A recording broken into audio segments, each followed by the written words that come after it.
Yang juga menjadi sorotan dari Ikatan Dokter Indonesia IDI meminta pemerintah untuk mencukupi kebutuhan alat pelindung diri APD bagi para petugas kesehatan saat merawat pasien COVID-19. IDI membantah akan mogok merawat para pasien COVID-19 jika kebutuhan APD tidak terpenuhi.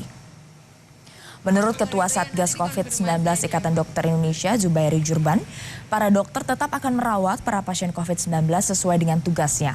Para dokter meminta pihak-pihak berwenang terkait ketersediaan alat pelindung diri yang sangat penting terhadap keamanan dan kesehatan para petugas kesehatan, termasuk para dokter.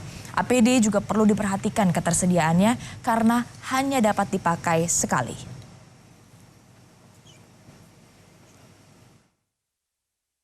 Para dokter ini kami yang ada di garis depan yang mengobati orang dengan COVID-19 itu berisiko tertular. Data tadi menunjukkan risiko tinggi tertular. Nah, risiko tinggi tertular itu bisa diminimalkan kalau tersedia alat pelindung diri.